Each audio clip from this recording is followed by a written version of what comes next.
ఒకవైపున రష్యాకి ఒక రాయబారిని పంపించినటువంటి అమెరికా అధ్యక్షుడు ట్రంప్, మరొక వైపున సౌదీ అరేబియాకి మరొక రాయబారిని పంపించాడు. Secretary of state Marco Rubio తాజాగా సౌదీ అరేబియాకి వెళ్ళాడు అమెరికా నుంచి. ఏంటి, ఓ పక్కన రష్యా ఉక్రెయిన్ వార్ ఆపడం కోసం ఆయన పోతే, ఇక్కడ వచ్చేటప్పటికి రుబియో వచ్చేటప్పటికి పాలస్తీనా వ్యవహార సెటిల్మెంట్, గాజా అనేటటువంటి దాని ద్వారా రేపు పొద్దున బెనిఫిట్ పొందేది అమెరికాకి 60 రూపాయలు, సౌదీ అరేబియాకి 30 రూపాయలు అన్నటువంటి కాన్సెప్ట్. ఇక్కడ ఇజ్రాయెల్కి 10 రూపాయలు అన్నటువంటి.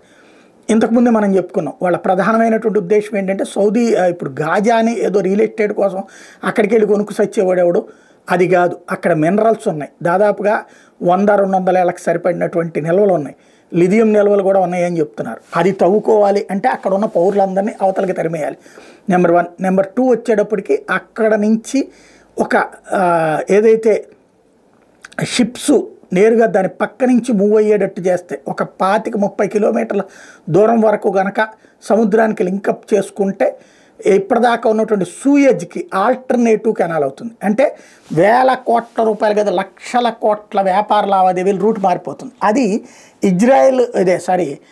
సౌదీ అరేబియా కొత్తగా కడుతున్నటువంటి నగరానికి పక్క నుంచి వస్తుంది, అటు ఇజ్రాయెల్కి బెనిఫిట్ అవుతుంది. అమెరికా దాన్ని సూపర్వైజ్ చేస్తుంది. చైనా ఇప్పటిదాకా ఆ ప్రాంతంలో ఉన్నటువంటి ఆధిపత్యం పక్కకి వెళ్తుంది అన్నటువంటి కాన్సెప్ట్ ఇక్కడ కీలకమైనటువంటి ఇష్యూ. అదే సందర్భంలో మొన్నటిసారి హౌతీ తీవ్రవాదులు గొడవలు ఇట్లాంటి దాంట్లో ఏం చేశారు, సూయిజ్ కెనాల్ వైపుకి వచ్చేటటువంటి షిప్స్ మీదనే కదా దాడులు చేసింది, డొమెస్టిక్ షిప్స్ మీదనే కదా దాడులు చేసింది. ఇక అట్లాంటిది అంటే ఉగ్రవాదుల చేతికి, ఓ రకంగా చెప్పాలంటే ఇరాన్ వాళ్ళ చేత నడిపించింది.